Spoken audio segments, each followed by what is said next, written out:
বকুৰ কালিয়াবৰীত শ্ৰী শ্ৰী মা কালী কামাখ্যা মন্দিৰৰ আধাৰশিলা স্থাপন। বকু অঞ্চলৰ যুৱ সমাজকৰ্মী ৰাজু মেছৰ জৰিয়তে কালিয়াবৰীৰ শ্ৰী শ্ৰী মা কালী কামাখ্যা মন্দিৰৰ ৰঙা ফিটা কাটি কামৰ শুভ আৰম্ভণি। মই দিব অহা নাই একচুৱেলি, মই আজি ল'ব আহিছোঁ, আশীৰ্বাদ ল'ব আহিছোঁ। 1811 চনতে স্থাপিত হোৱা ঐতিহাসিক মন্দিৰটোৰ আজি এক শুভ মুহূৰ্তত নৱৰূপত নিৰ্মাণ কৰাৰ আধাৰশিলা স্থাপন কৰি কামৰ শুভাৰম্ভ কৰা হয়। যুৱ সমাজকৰ্মী ৰাজু মেছে নিজৰ ভাষণ প্ৰসংগত মা কামাখ্যা দেৱীৰ ইতিবৃত্ত দাঙি ধৰা পৰিলক্ষিত হয়। অন্যহাতে আগন্তুক দিনত জনজাতিৰ বাবে সংৰক্ষিত বকু ছয়গাঁও সমষ্টিত টিকট লাভ কৰিলে ৰাইজৰ কাম কৰাৰ আশীৰ্বাদ বিচাৰিলে যুৱ সমাজকৰ্মী ৰাজু মেছে। কাৰ্যসূচীত উপস্থিত থাকে বকু মণ্ডলৰ বিজেপিৰ সভাপতি হিৰণ্য কুমাৰ নাথ, ৰাভাচং স্বায়ত্তশাসিত পৰিষদৰ সাধাৰণ সদস্য মেঘালী ৰাভা, ITDP কামৰূপৰ চেয়াৰমেন মোহন বড়োৰ লগতে স্থানীয় লোক।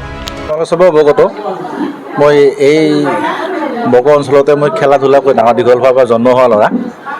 ইয়াতে এই অঞ্চলৰ পৰাই মই এই মাটিৰ পৰাই মই আজি যদি কিবা কিঞ্চিত হ'লেও উপাৰ্জন কৰি মোৰ জীৱন নিৰ্বাহ কৰি আছোঁ।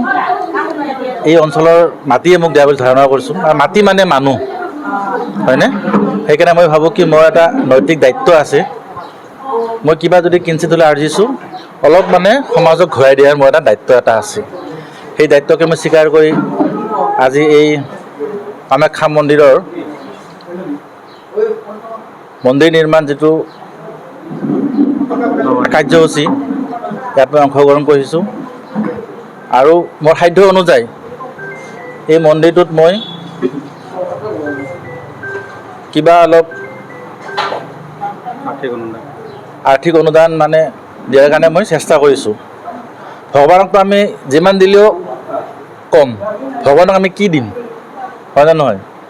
মোৰ সৰ্বোচ্চ মই মা কামাখ্যাৰ ওচৰত মই অৰ্পণ কৰিলেও সেইটো কম। তথাপিও মোৰ ভক্তি মই দিয়া বুলি ভাবিছোঁ, মোৰ অৰ্থ দিয়া বুলি জ্ঞান কৰা নাই, মই ভক্তি দিয়া বুলি মই ধাৰণা কৰিছোঁ, আৰু মই মাৰ আশীৰ্বাদ ল'বহে একচুৱেলি ইয়াতে আহিছোঁ। মই কি দিছোঁ সেইটো প্ৰাসংগিক নহয়, মই যে মাৰ আশীৰ্বাদ যে আজি পাইছোঁ ইয়াতে, সেইটোৱে মোৰ কাৰণে প্ৰাসংগিক বা ডাঙৰ বস্তু, সেইটোহে মই আয়ত্ব কৰিছোঁ। মই দিব অহা নাই একচুৱেলি, মই আজি ল'ব আহিছোঁ, আশীৰ্বাদ ল'ব আহিছোঁ। আৰু বিশেষ নকওঁ, এইখিনিয়ে ক'লোঁ যে অনাগত দিনত এই অঞ্চলৰ লগত কাম কাজ কৰি যাম বুলি আশা ৰাখিছোঁ।